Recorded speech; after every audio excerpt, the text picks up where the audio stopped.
Selamat siang, Assalamualaikum warahmatullahi wabarakatuh.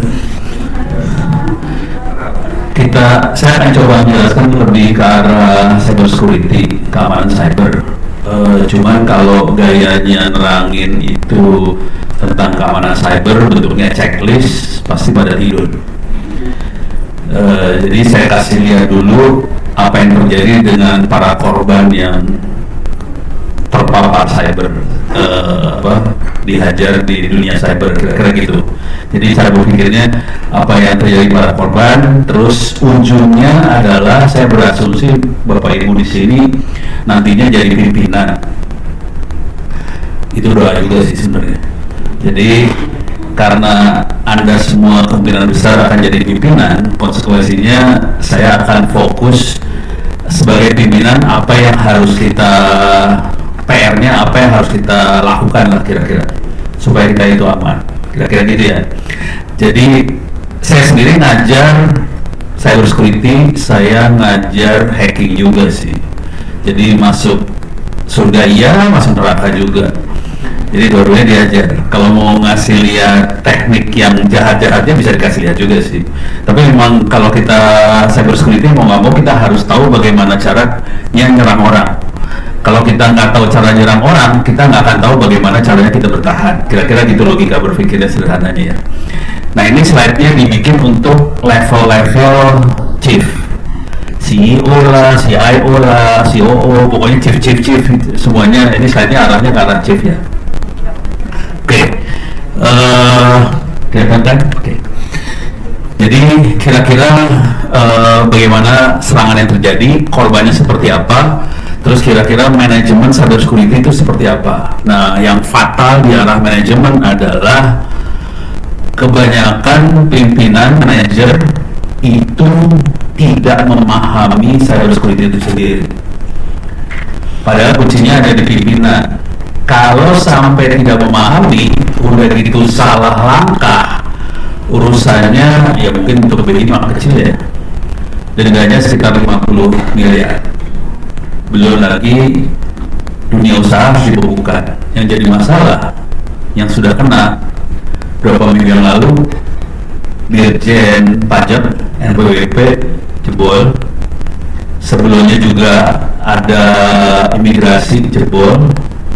Itu urusannya 50 miliar dan harusnya usahanya dibekukan. Dan undang-undangnya berlaku bulan ini. Dikacau nih ceritanya sebenarnya, gitu ya. Oke, saya kasih lihat dulu korban. Ini bukan korban kalau ini. Ini adalah yang nyerang. Saya yakin Bapak Ibu semua di sini sering dapat email seperti inilah, nawarin investasi, nawarin itu segala macam. Mungkin bisa juga pakai WhatsApp, pakai apa segala macam. Saya yakin Bapak Ibu di sini sih tahu bahwa itu nipu. Tapi jangan khawatir, gurunya saya, gurunya Ono, profesor di Institut Teknologi Bandung, kena 200 juta rupiah.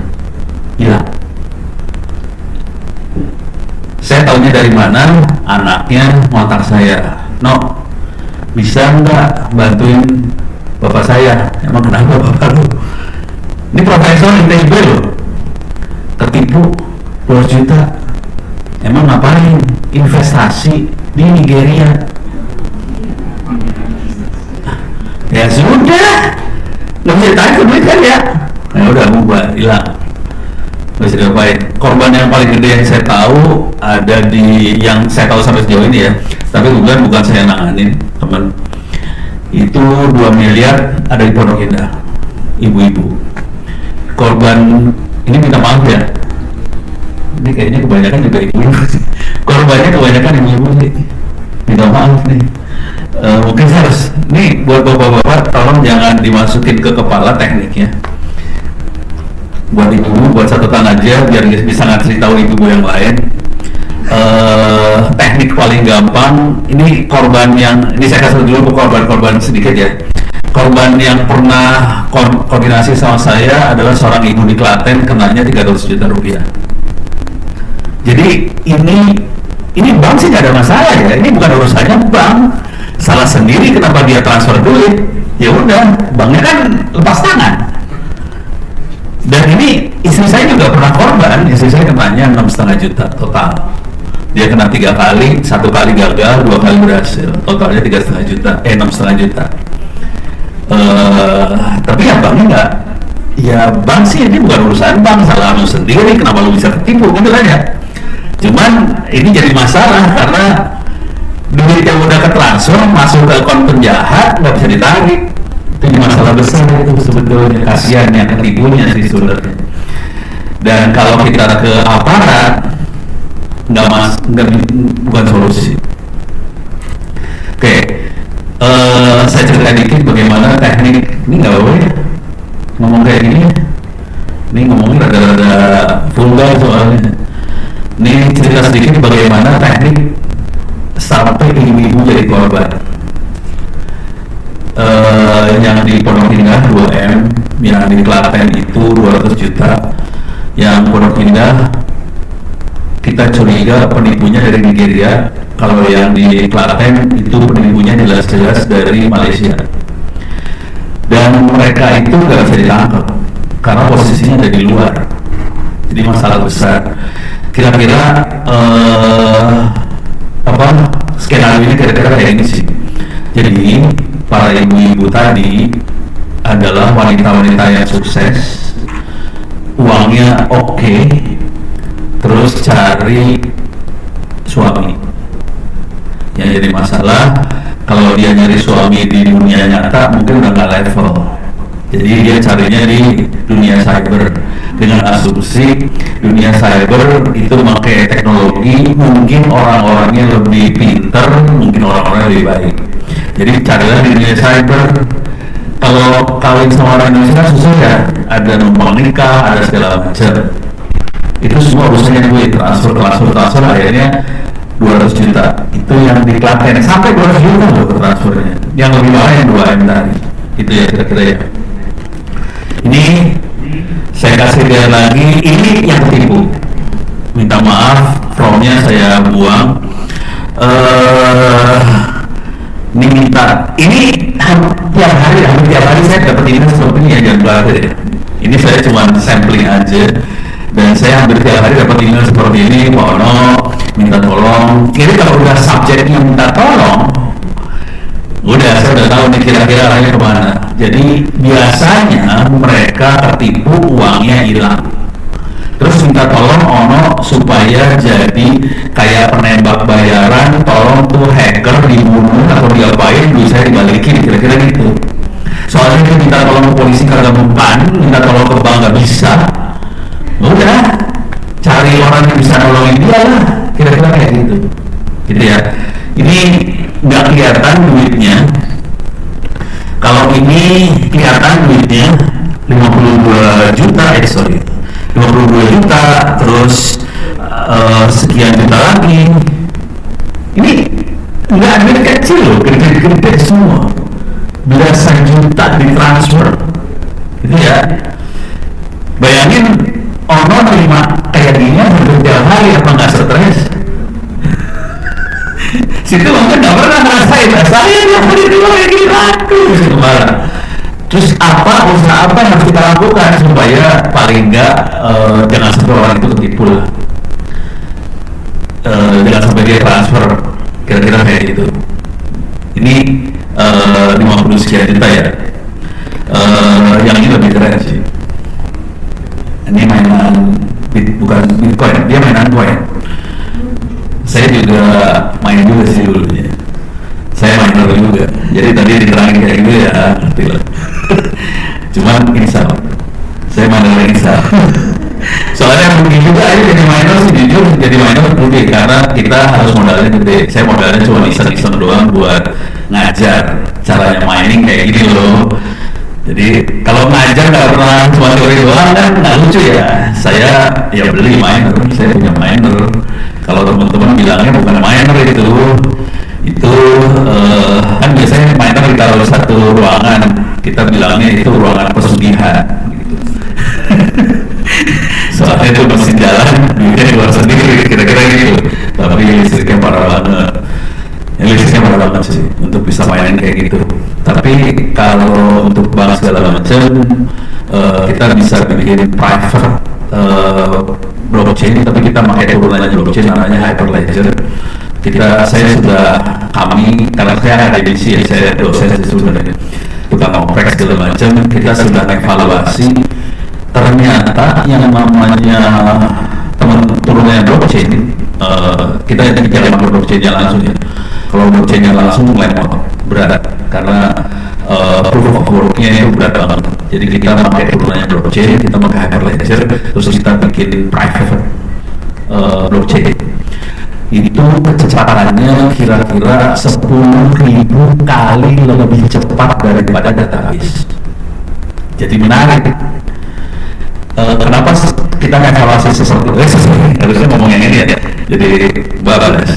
Ya kita aja ya. Kenapa jadi menarik kita pakai private blockchain tadi, Hyperledger tadi? Karena waktu itu Dirjen Pajak ngomong ke kita bisa nggak semua transaksi langsung potong pajak.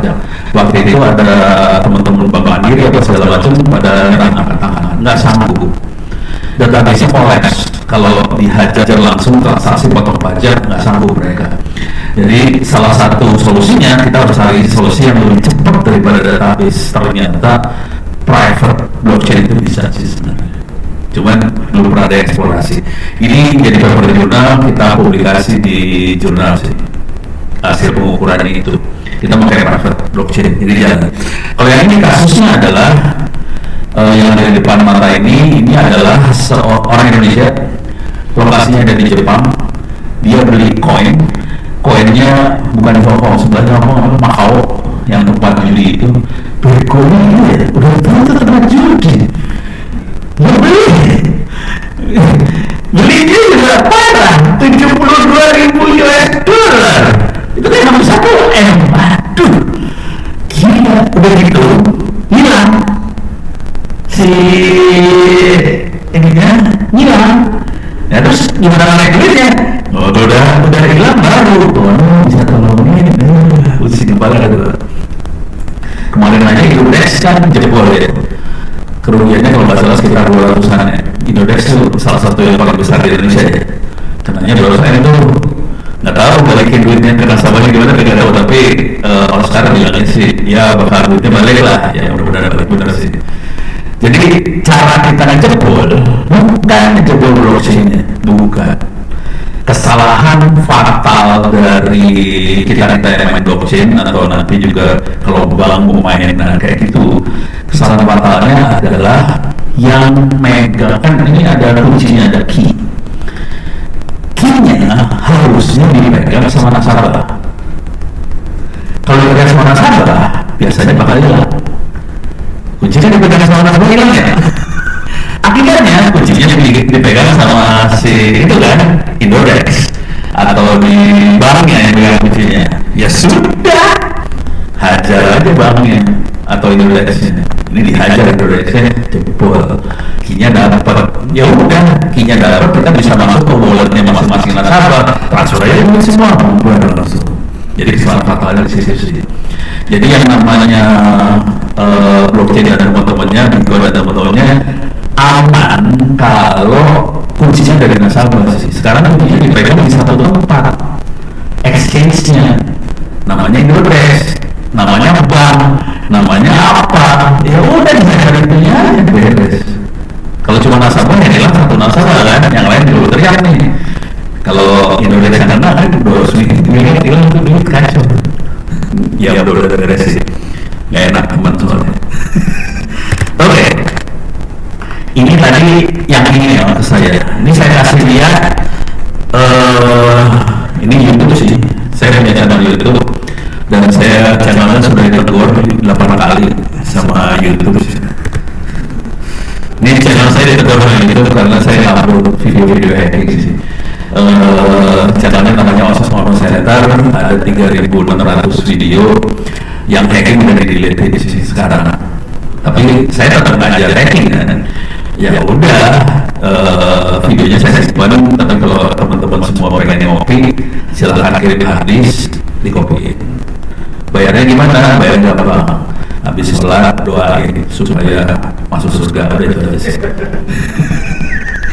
Tapi bukan cuma video yang akan aku bikin ya. Saya kasih lihat lah ya dikit-dikit ya. Ini perpustakaan saya. Ini lokasinya di sisi sini. Pustakanya segini doang sih. Bukunya ada yang ada di sini saya bawa sekitar 30.000 buku sih. Kalau di rumah perpustakaannya sekitar 12 tera. Ini saya bawa cuma 2 tera. Bisa dikopi semua jadi khawatir. Oke, saya kasih lihat kecil-kecil aja ya.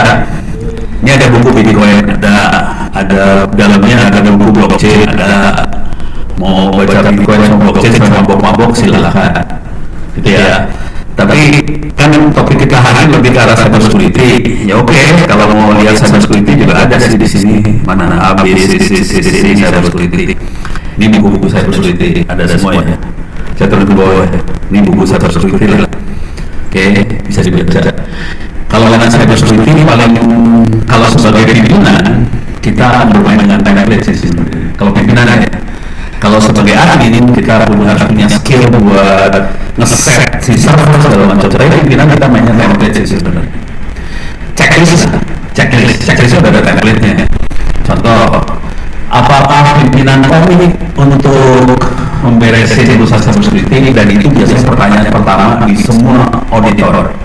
Auditor akan nanya pertamanya pimpinan komit kagak? Lu kagak komit, langsung nilai itu. Gitu ya, karena ujungnya di pimpinan sih. Nah ini bukunya ada, tapi bukunya bukan cuma cyber security ya, ada buku-buku yang masuk neraka juga ada di sini, jadi gua ada parah. A B C D E F F, nah ini H, ada lah masuk neraka juga lengkap. Kalau yang disebelin sama bank biasanya yang inilah Karin, itu bank biasanya sebel banget sama Karin. Tapi sekarang udah lebih aman lah, karena udah ada autentikasinya lebih susah. Kalau zaman dulu parah banget. Kalau yang sekarang parah, ini bukan rasa semua ya. Ya saya kan bergaul sama anak-anak dulu ya. Yang sekarang kondisinya parah tuh wallet sih. Sebagian ada yang jebol di situ ada. Yang kurang ajarnya kan gini ya. Biasa kita kan ngobrol sebelahan gini ya, sebelahan ngobrol. Anak-anak kan saya tanya semua isinya ya. Ngobrol cuma begini doang. Kono mau ditransfer berapa? Anjir kurang ajar.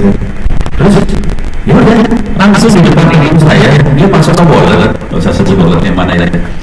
Dia masuk ke wallet pakai browser langsung mau duit berapa buat transfer langsung sekarang. Itu punya orang itu. Parah banget. Jadi sebagian wallet bisa gitu. Jadi masalah besarnya adalah auditing sebelum di-deploy. Sebelum di-deploy ke publik, auditnya nggak beres.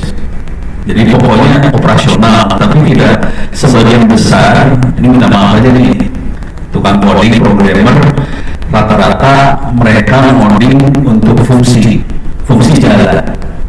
Tapi rata-rata kebanyakan tukang coding bukan hacker, tukang coding orang baik-baik, dan mindset jahatnya nggak ada di dalam tukang coding.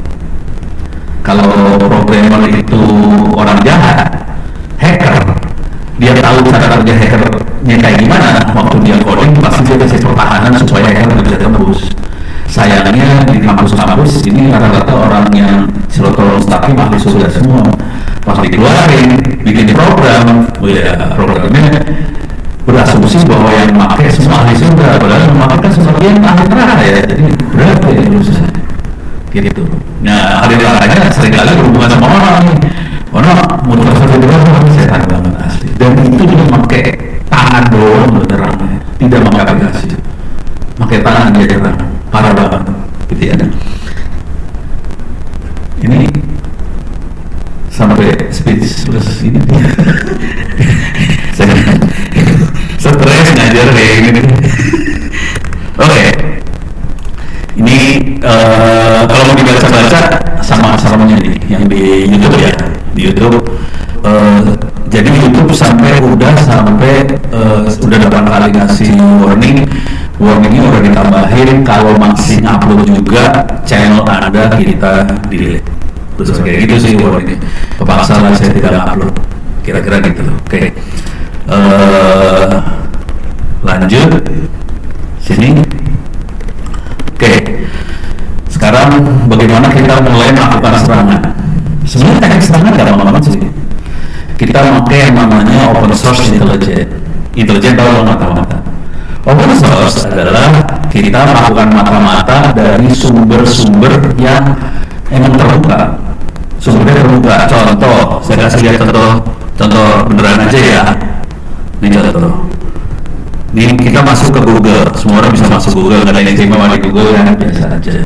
Coba masuk kata kunci IKTP, biasa kan?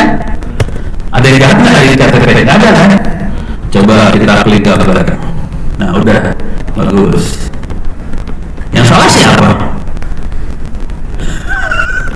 Ini IKTP, coba kita ganti. Kartu keluarga, sama lah. Kartu keluarga. Sama aja, sama. Oke, ganti lagi, misalnya kartu kredit lah, nanti kartu anggota lah, TNI, Polri segala macam, ya keluar. Tapi ini satu persatu, satu orang ngajarnya.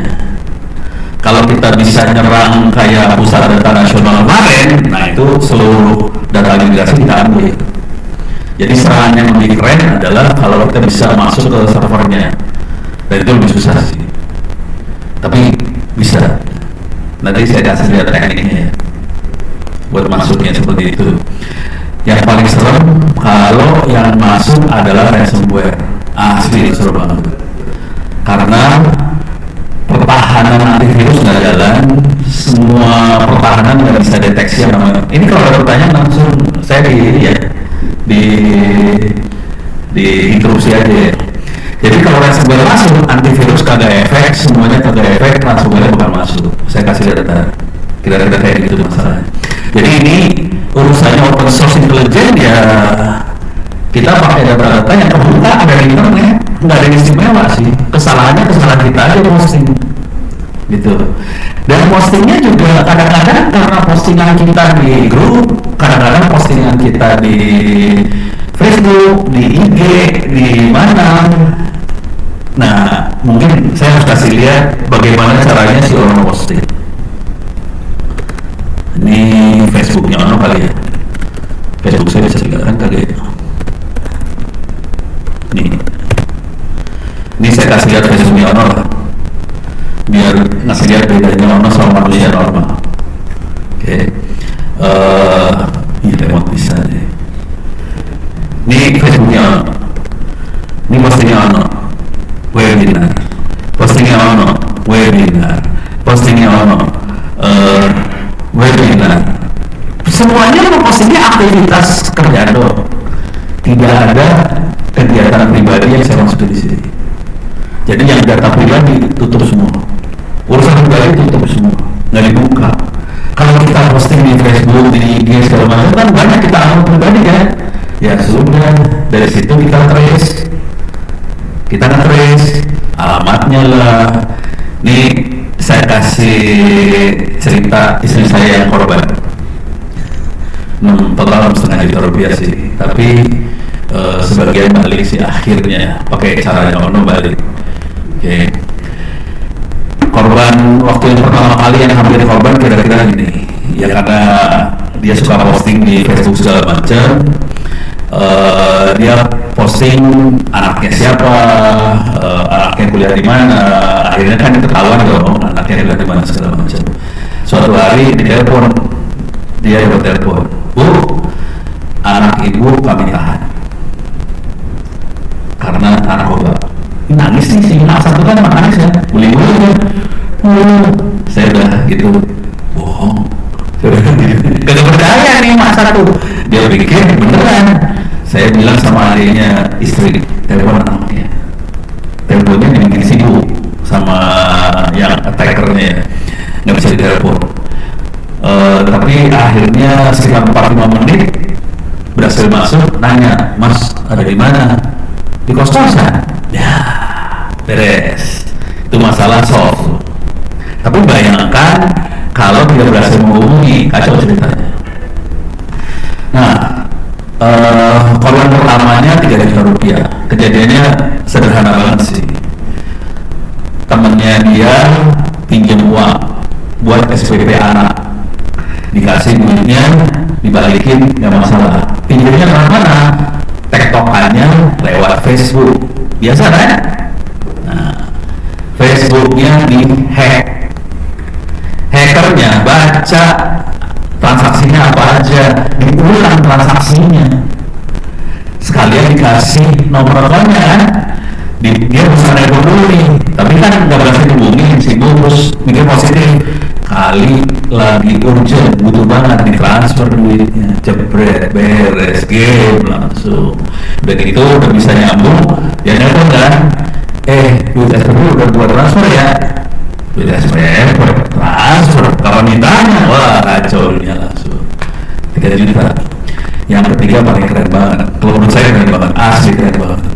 Tapi jujur dulu ya, di sini bank gak ada urusan, bank sama. Anda sebagai orang bank aman dan damai, aslinya.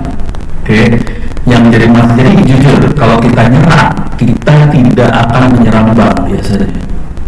Kita akan menyerang nasabah bank. Jadi kalau kita nyerang, kita akan menyerang titik terendah, titik terlemah dari suatu sistem.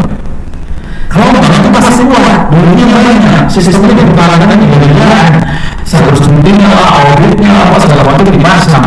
Lah kalau nasabah kan bonyok, udah hanya nasabahnya.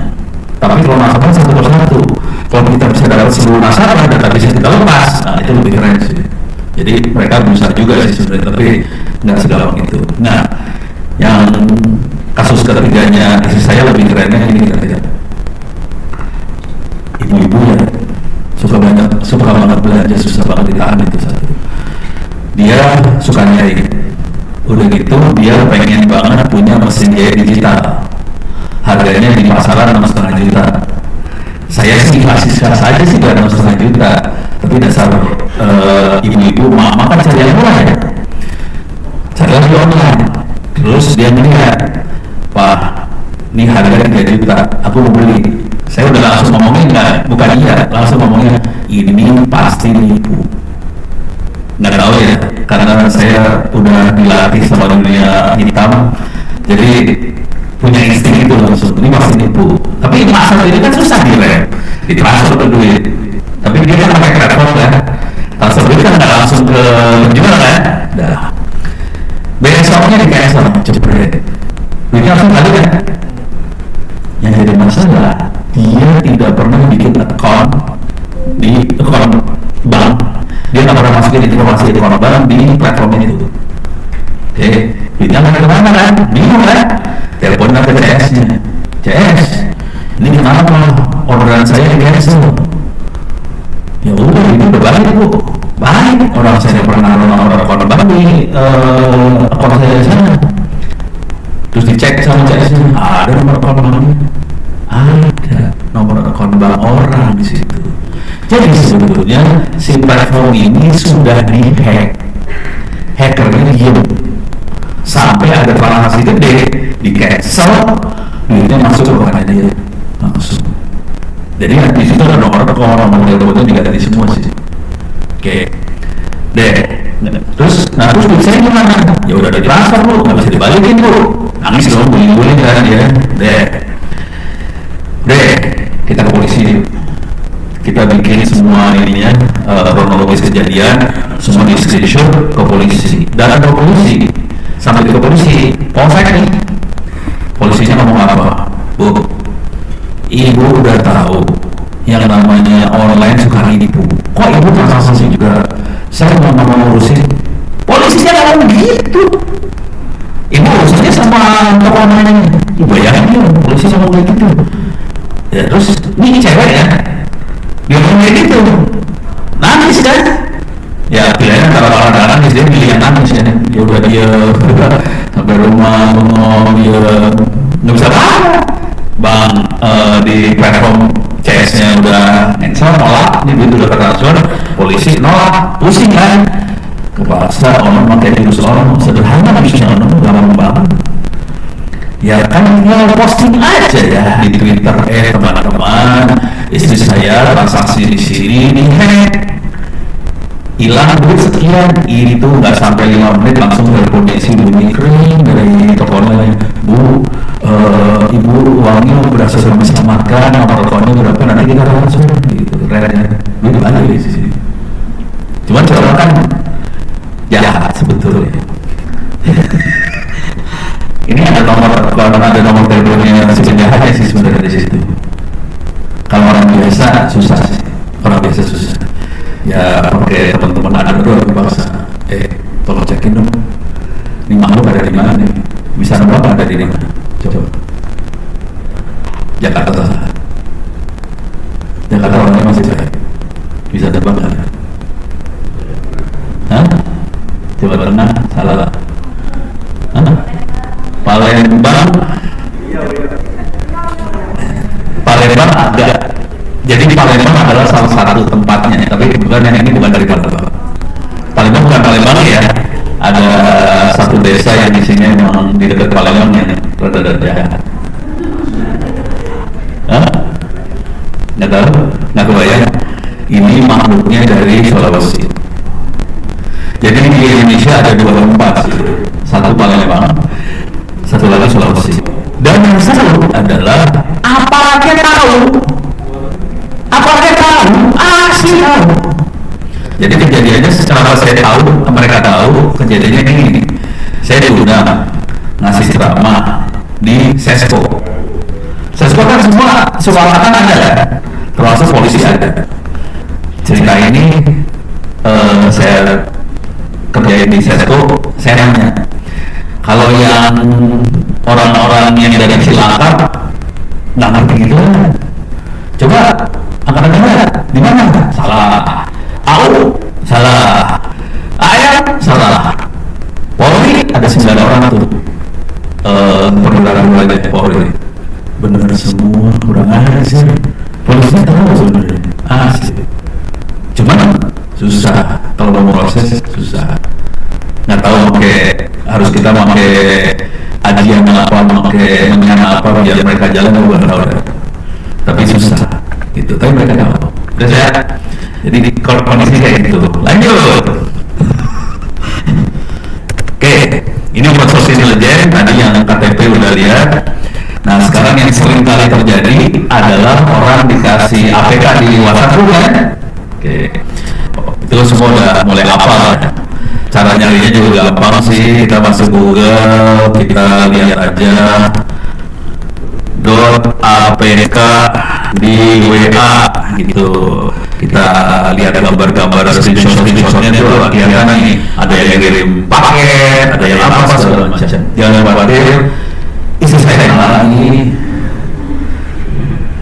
Tapi yang mana ya kalau cuman kurir JNT terus ada undangan nikah segala macam, dia udah gak kena. Bayangin nih seseorang kan kena kayak gini, yang kerennya cara mana keren banget asli.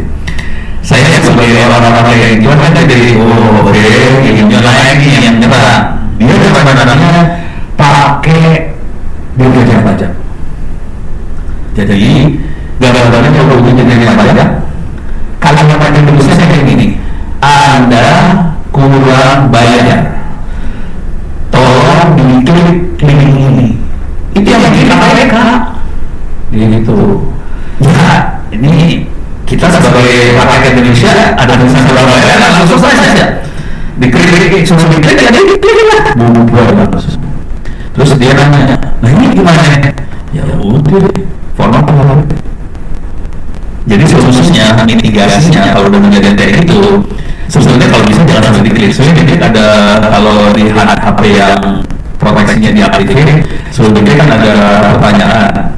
Ini mau di-install kan nggak? Ini jangan install gitu kan, ada kayak warning gitu ya harus diikuti. Sebetulnya istri saya masih belum sampai ke install banget, cuman buat hati-hati aja saya udah bilang tolong di format waktu HP. Jadi Ini sampai ada orang yang datang ke rumahnya Ono karena kena kayak gituan berkali-kali datang ke rumahnya Ono. Pak, ini gimana?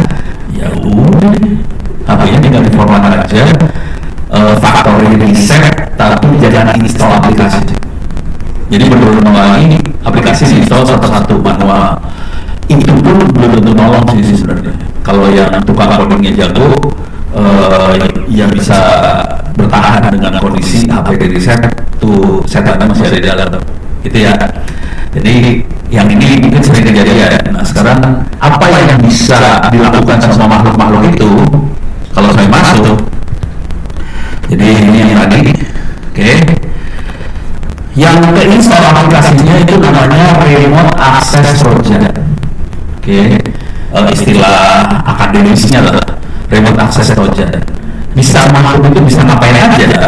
Dia bisa nyolong cryptocurrency, dia bisa nyolong password internet banking dan teman-temannya, dia bisa nyolong code untuk two-factor authentication, bisa nyolong password untuk lock screen, dia bisa capture screenshot, dia bisa download catatan kita nelpon siapa aja, bisa ngambil SMS, bisa kirim SMS dari HP tadi, bisa install aplikasi, jalanan aplikasi, bisa stream webcam dengan HP-nya, layarnya berwarna hitam. Jadi HP kita datanya dari standby, warna hitam, dia berjaya ini semua, bisa dari jauh. Oke. Softwarenya biasanya kita pakai untuk nyerangnya, kita biasanya pakai seperti ini. Udah pernah lihat yang kayak belum ini? Ini orang baik sih soalnya.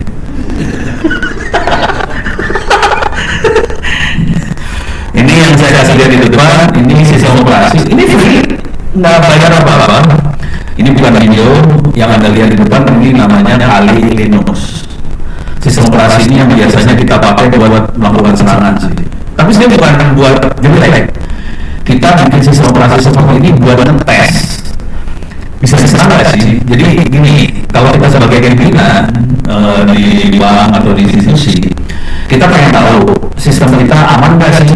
Cara tahunya gimana? Ya kita tes, kita serang beneran sistemnya. Kalau misalnya ini password pegawai-pegawai, passwordnya kuat apa enggak? Ya kita jebolin passwordnya beneran. Kalau saya passwordnya jebol, kita tegur orang yang passwordnya jelek.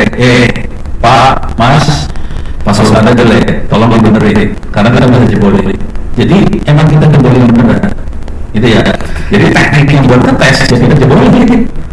Jebolinnya pakai apa? Software seperti ini. Nah, software makhluk yang tadi, saya bisa pakai sistem operasi yang tadi kali Linux buat bikin red-nya ini. Cuma red-nya ini setannya tuh ini.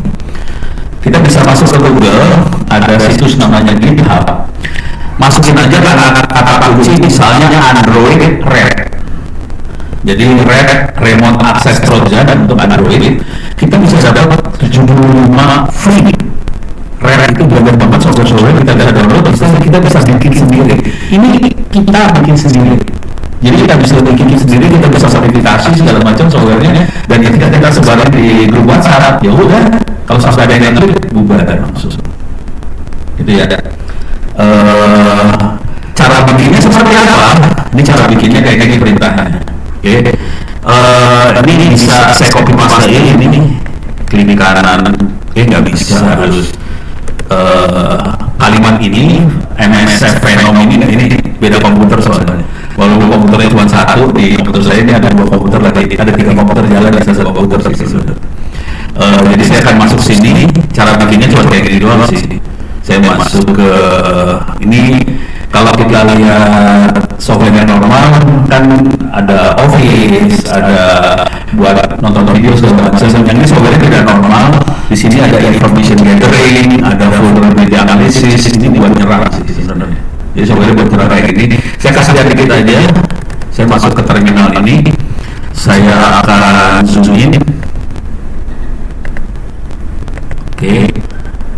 Oke, saya sendiri lagi biar kelihatannya lebih seru.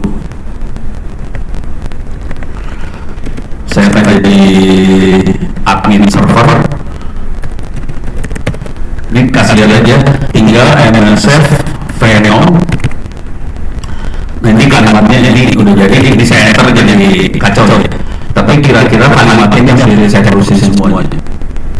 Nanti kita pada dasarnya, ini saya cerita skenario yang beneran ya.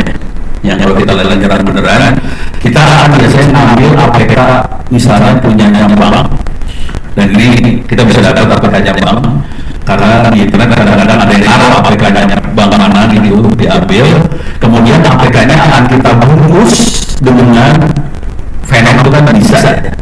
Kita bungkus lagi pakai aplikasi ini, jadi aplikasi kita bungkus aplikasi, kemudian aplikasinya kita sebar di luar segala macam, atau langsung ke orang satu-satu.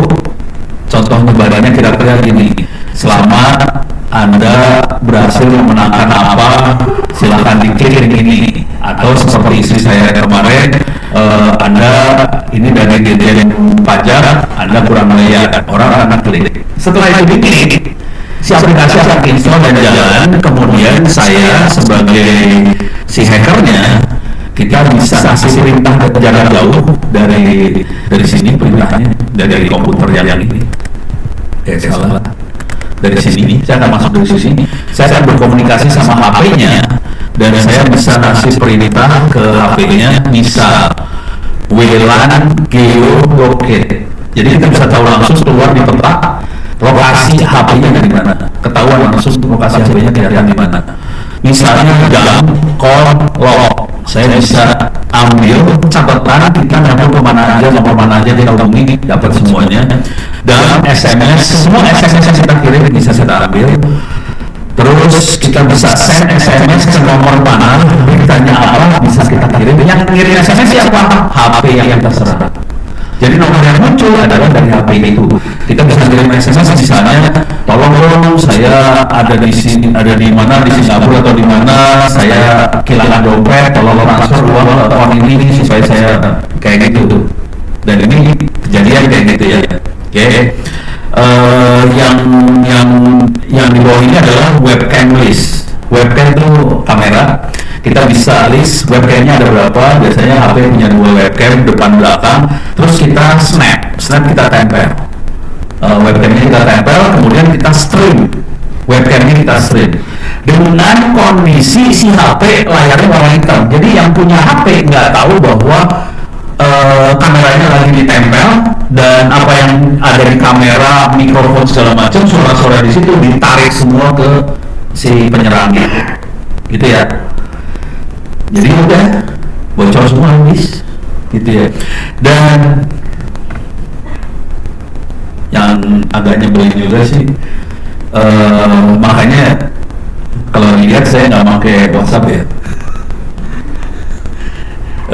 Saya sebenarnya udah keren banget pakai HP karena teman-teman intelijen, KPK semuanya sudah punya softwarenya buat nyadap itu semua sih. Jadi emang mereka pengadaan barang kan, salah satu pengadaan barangnya ya nyadap HP kita habis, termasuk WhatsApp sadap. Ya vendornya ngomong sama orang juga ya, orang tahu dong. Ya udah akhirnya malas gue pakai HP. Soalnya mereka nyadap parah. Ya saya udah tahu mereka bisa nyadap, cuman yang saya sebelin kan kadang-kadang ini beda antara vendor sama aparat ya, sama penyidik. Mungkin aparat penyidik mah ada etika yang keren kali ya. Kalau vendor kan kadang-kadang senang jidat. Jadi suatu hari mereka ngomong ke saya ini, wah, oh ya dari sini ya, anjir jadi gue tahu bisa nyadap gue, tapi jangan gitu-gitu amat lah. Sejak itu udah, saya udah, apa yang mau saya nggak terlalu saya ini. Makanya jangan kaget kalau komunikasi saya, teman-teman ini juga komunikasi saya nggak pakai WhatsApp sih, pakainya email. Kalau email lebih susah disadap sebenarnya, kalau tahu caranya ya. Kalau yang email normal masih bisa disadap, tapi kalau kita aktifkan enkripsi dan sebagainya aman banget sih sebenarnya. Kalau mau melihat caranya gini, saya kasih sedikit aja ya, karena waktunya sempit. Saya sih pakai Thunderbird, ini free, nggak usah bayar apa-apa. Kalau saya bikin new mail, langsung masuk mailnya banyak. Oke, di sini ada menu encrypt. sebenarnya. Dan kalau kita mau kita bisa encrypt, saya bisa tanda tangan digital aja sih sebenarnya bisa. Jadi fasilitas ini ada, tapi di email yang normal fasilitas ini tidak diaktifkan. Jadi kita harus aktifin fasilitas ini, dan ini tidak ada urusannya dengan servernya apa yang kita pakai. Misalnya kita pakai Gmail, kita pakai Yahoo, kita pakai mailnya BI, di mailnya BI, di Gmail segala macam tidak di enkripsi, kita bisa enkripsi sendiri. Dan teknik ini yang saya pakai kalau saya lagi berkomunikasi sama teman-teman di Jalanka. Jadi komunikasinya di enkripsi semua. Kalau kita lagi komunikasi kita enkripsi. Kalau komunikasi serius ya. Kalau orang biasa kalau saya buka enkripsinya. Kalau enggak mereka pusing lihatnya, nggak kebaca soalnya nanti mailnya nggak kebaca sama sekali. Jadi teknik ini bagian dari cyber security, dan ini harus diaudit sih sebenarnya. Jadi waktu proses audit ini harus diaktifin. Korbannya banyak, korbannya banyak. Waktu itu saya diundang sama BCA. Jadi nasabah BCA ini melakukan transaksi ke pabrik di Cina. Transaksinya dia tidak pakai WhatsApp ke pabrik Cina, mereka transaksi pakai email. Yang jadi masalah, emailnya tidak dilengkapi sama fasilitas encrypt segala macam ini. Jadi dia email yang biasa aja. Saya hacker bisa nyadap.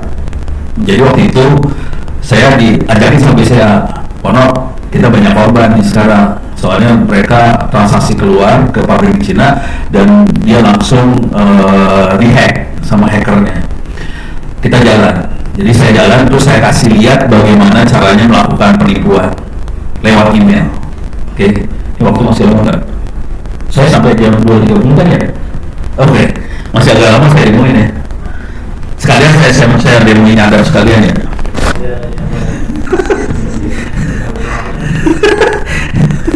Parah, demonya parah semua ini. Oke, jadi saya buka aja. Saya punya server lagi jalan di sini. 4388 scrollnya. Oke.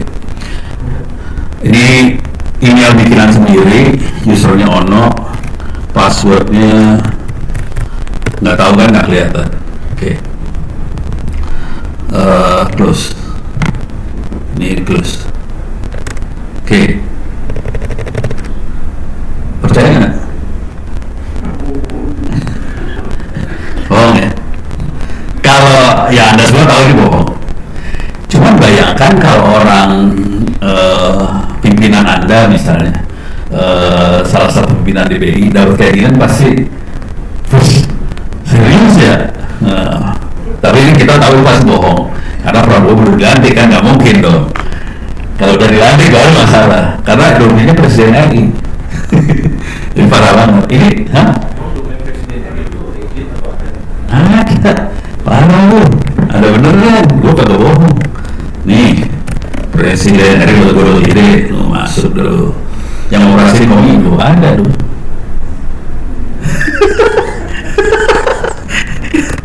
Ada beneran ini. Kalau isinya kayak gini kan orang langsung kelimpungan ya, langsung lari dari istana. Lu bayangin dari BI ke sana kan tinggal loncat ya. Lari lah isinya kayak gini. Sampai sana kan langsung pada ngomong, Bapak ngapain kesini? Jadi ngerjain bos gampang kayak gini sih cara ngerjainnya, yang kurang ajar banget. Nih saya relate ya. Oke. Sekarang saya akan melakukan serangan dari sini. Oke. Sorry. Sekalian saya sadar loh. Wireshark. Iya lah, salah tulis. Jalan. Oke. Ini adalah software buat nyadapnya. Oke. Saya akan capture. Mudah-mudahan bisa nyadapnya jalan beneran. Start. Ini sambil saya start, saya akan kirim email buat nipunya. Sorry. Oke. 68438825. Perhatiin saya akan kirim email tidak pakai aplikasi ya. Ini pakai tangan doang ya.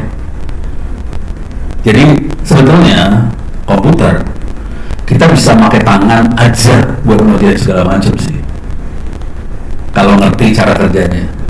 Kalau aplikasi kan ya supaya orang enak aja, tapi kalau hacker yang hacker itu dia pakai tangan bisa gitu ya. Nah sekarang beritanya hello, ini misalnya dari presiden jangan ri.go.id. Terus dia bilang saya siapa, mail from. Misal ini saya ganti serangannya, tadi udah lihat presiden soalnya. Saya ganti serangannya, misal tadi nasabah BCA itu dia melakukan transaksi internasional, pesan barang segala macam. Dia ngirim email ke pabrik di Cina, saya mesen barang ini sekian kontainer. Itu disadap sama hackernya. Kemudian hackernya akan ngirim email. Ini saya pura-pura jadi hackernya Cina dia. Ngirim ke finance perusahaan di Indonesia. Jadi ngirimnya nih mail from customer service at misalnya pabrik ini .co.cn Cina ya. Oke. Receipt to ono at korban.com. Oke. Dan ini saya demoin kayak gini waktu kemarin sama BCA jalan, itu saya demoin di panggung, di depan saya orang-orang finance banyak perusahaan. Selesai sama saya demoin, orang finance-nya langsung datang ke saya, langsung bilang itu persis apa yang terjadi sama dia. Bentuknya cuma kayak gini aja, udah gitu saya isi beritanya, saya kasih data. Sekarang saya kasih beritanya bisa pakai text file yang kita siapkan sebelumnya, cs pabrik.co.cn to finance at perusahaan.co.id, subject please transfer fund, kira-kira gitu ya. Ini harus pakai bahasa yang bagus ya. Your request has been shipped. Okay, please transfer fund to the following account, gitu ya. Terus kita kasih nomor akunnya segala macam. Thank you. CS gitu kira-kira ya. Saya kirim nih, titik enter, dah saya quit.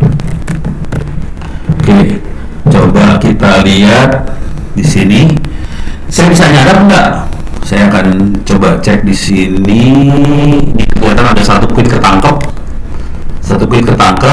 Saya akan analyze follow TCP stream.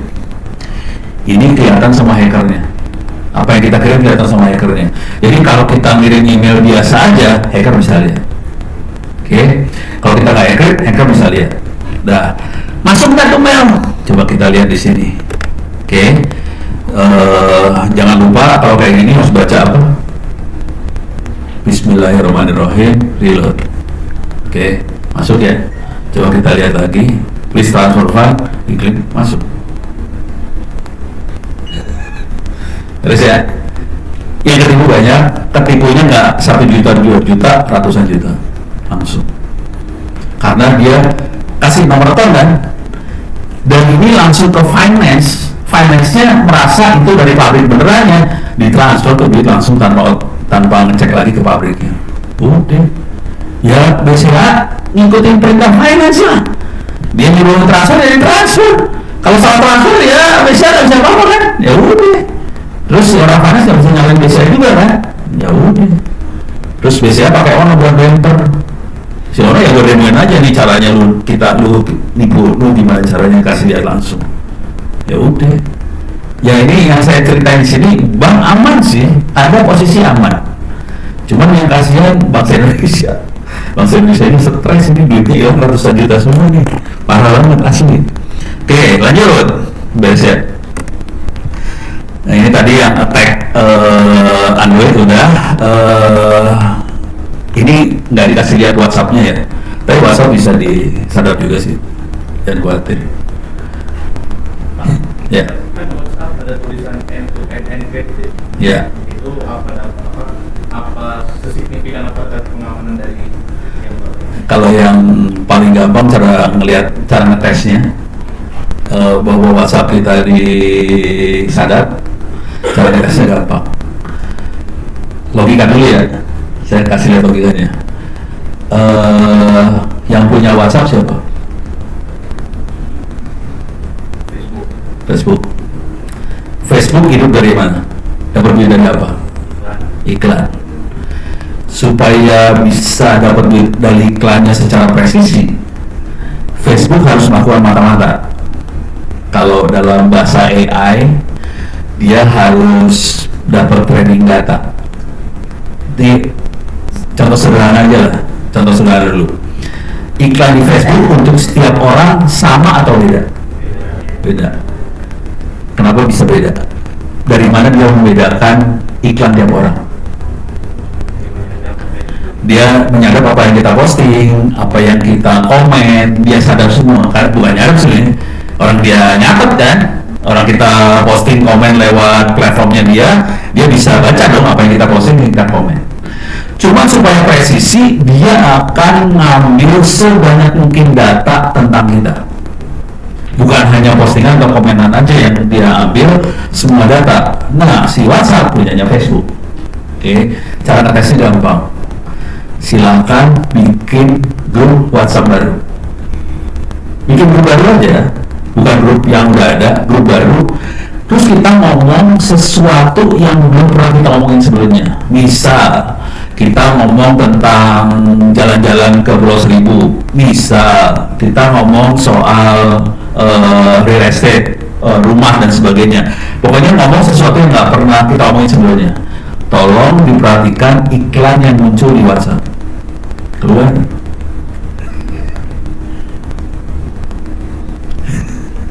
Ngetes aja, lihat iklan di WhatsApp. Keluar.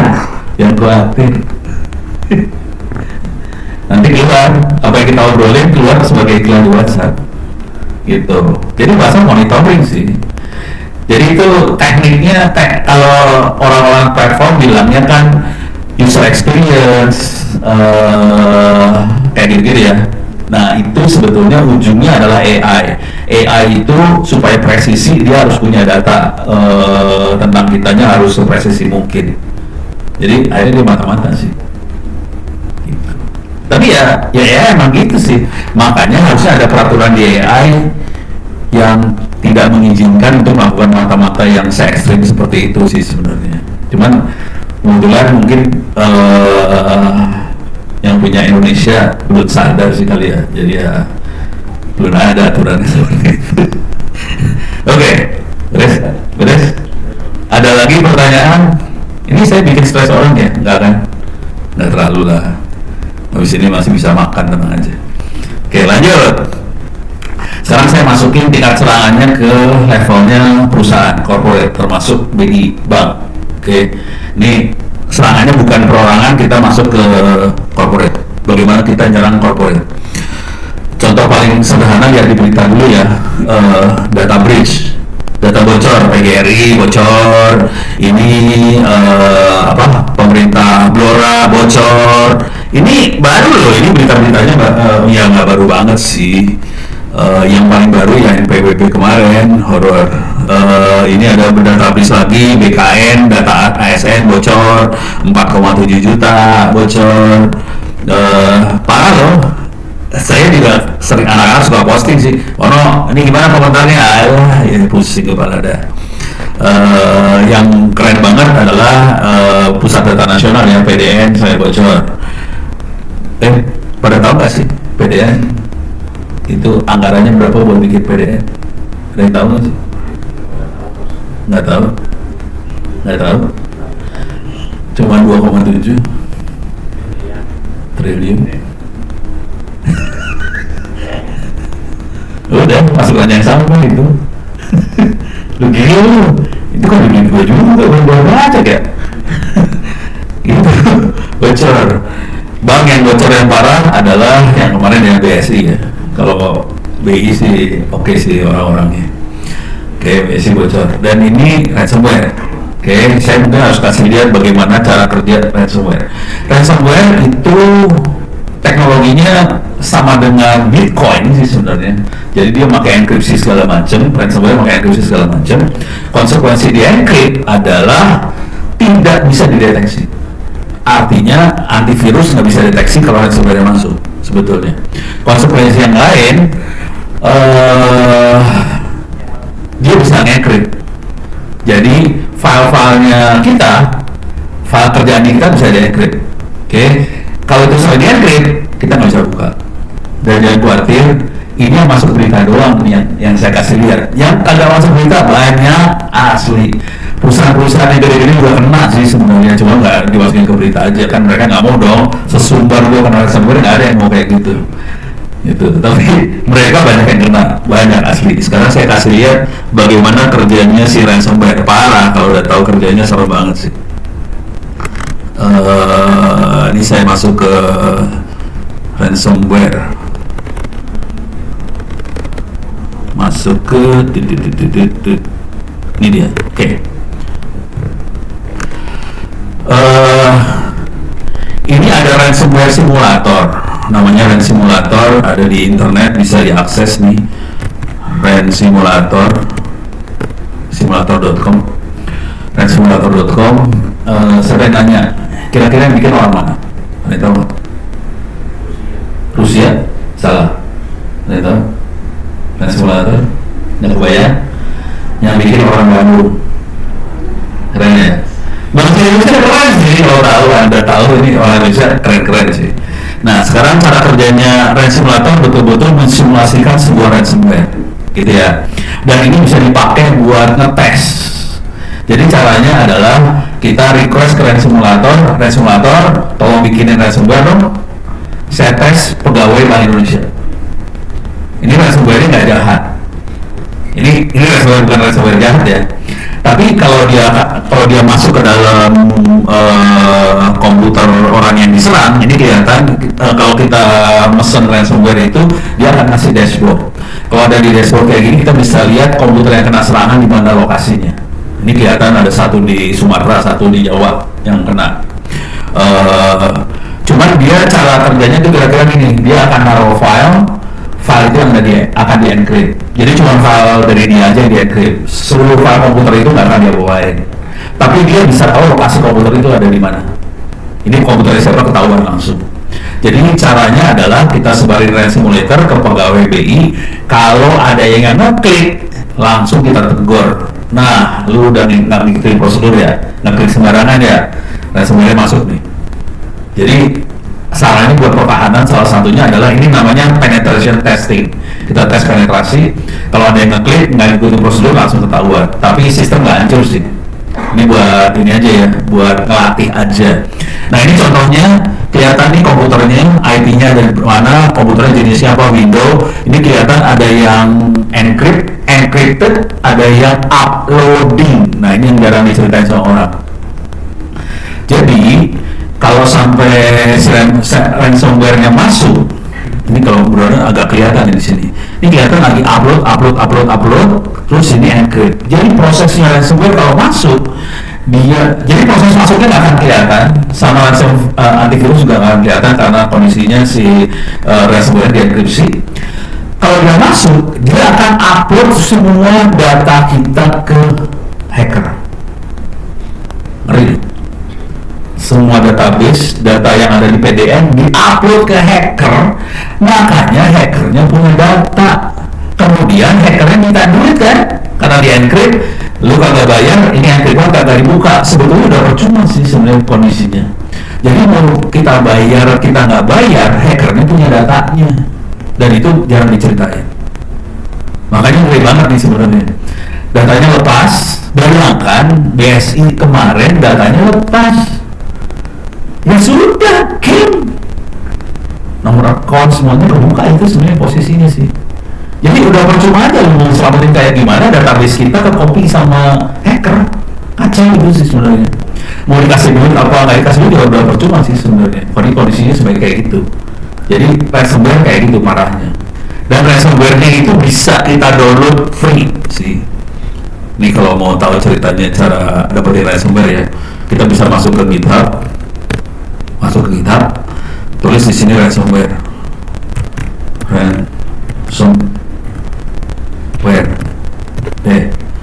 kita akan nemuin berapa nih? 429 ransomware yang pakai kayak ginian. Dan ini yang kita ambil adalah source code-nya ransomware dan kita bisa bikin ransomware. Jadi waktu itu saya ngasih workshop, sebelah saya adalah yang hacker yang bikin ransomware yang udah instan. Udah istrinya udah pakai apa? Jilbab yang ketutupnya cadar. Udah kayak gitu akhirnya. Instan. Tapi sebelumnya dia parah orang Indonesia separah itu.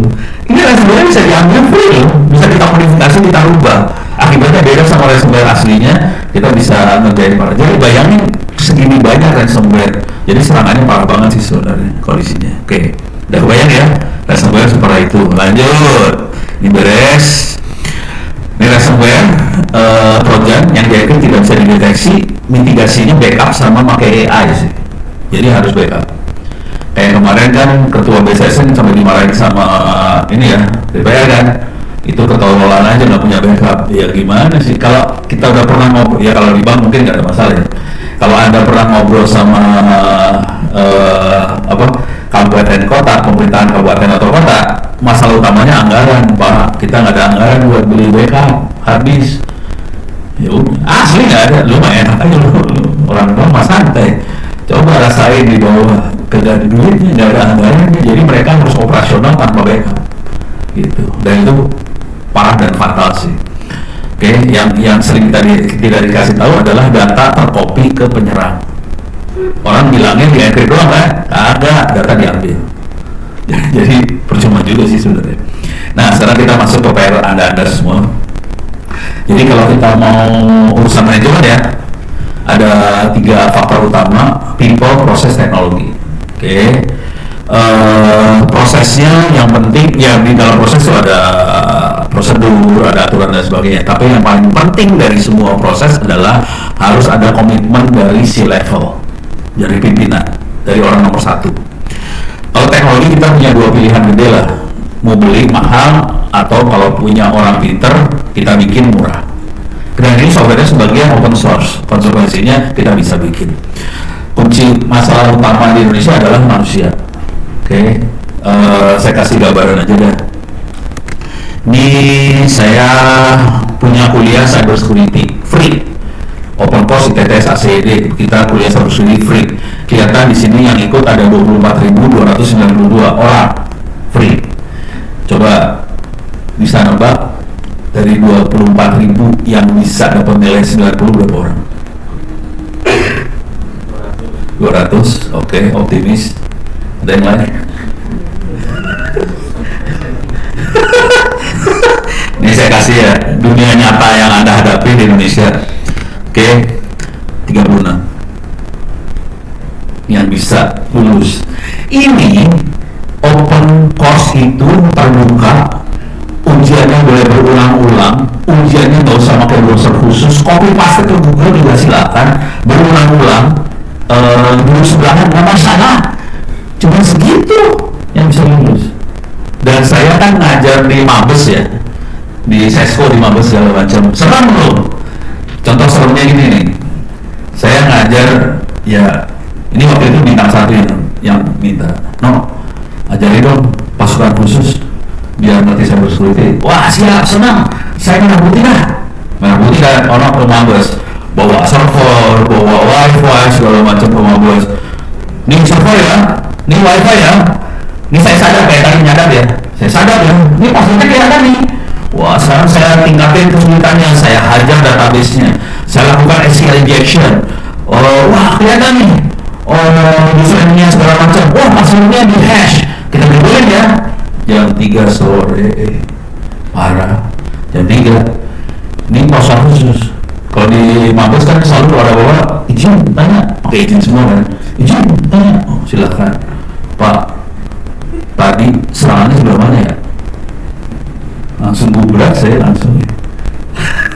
Udah dipahami berani serangan sebelah mana ya, ampun Pak, kalau suruh terjun nembak saya bisa Pak, suruh kayak gitu pusing banget. Kondisi realnya kayak gitu. Nah, ngeri sih sebenarnya kalau kita tahu kondisinya. Jadi bukan hanya pimpinan yang harus jago, kita butuh orang pintar yang jago bener. Itu sebenarnya. Oke, lanjut ya. Oke, ini udah. Dalam prosesnya, kalau kita proses menangani membuat cybersecurity, prosesnya ada plan, do, check, act, dan siklus ini jalan terus nih. Nggak pernah berhenti ya, plan, do, check, act. Oke, manusia manajemen di mana-mana biasanya di bagian plan sama act. Bagian do sama check bisa disubkontrakin ke vendor atau beli alat segala macam, sah, nggak masalah. Oke, tapi plan sama act-nya ini harus ada yang kerjain sih. Di bagian planning itu pertama komitmen top down, kemudian audit lah, kira-kira kayak gitu. Selain kita planning juga ya, nanti risk management ini kan ISO 27001 itu security-nya, keamanannya. ISO 31000 ini urusan risknya. Kalau boleh saran, tolong lihat indeks kami. Indeks kami yang keluarin BSSN bentuknya file Excel. Jadi ada file Excel dari BSSN, cari aja di sini lah, googling aja. Oke. Wes, salah klik. Oke. Iyalah, salah klik. Oke. BSSN indeks kami. Oke. Ini kok nggak keluar BSSN-nya langsung ya?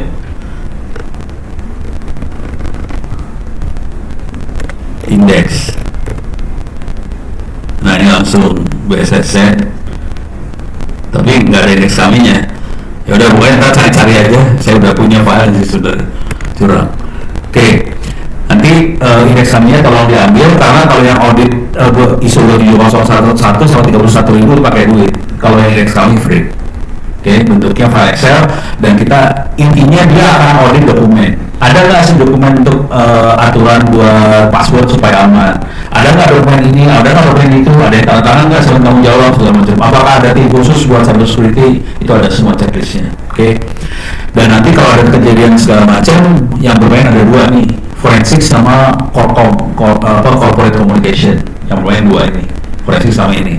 Nanti dimasukin ke plan lagi dan dilakukan ini. Nah, ini saya bacain, ini undang-undang yang kenapa kalau kita lihat nanti indeks kami dan sebagainya, ISO 27001, nanti pertanyaan paling pertama adalah apakah pimpinan ada komit untuk ini, mana dokumennya, mana tanda tangannya. Jadi auditor akan nanya itu sih, orang nomor satu komit nggak antara cybersecurity. Kenapa sampai kayak gitu? Ini saya kasih lihat pasal 67. Ini undang-undang perlindungan data pribadi. Oke.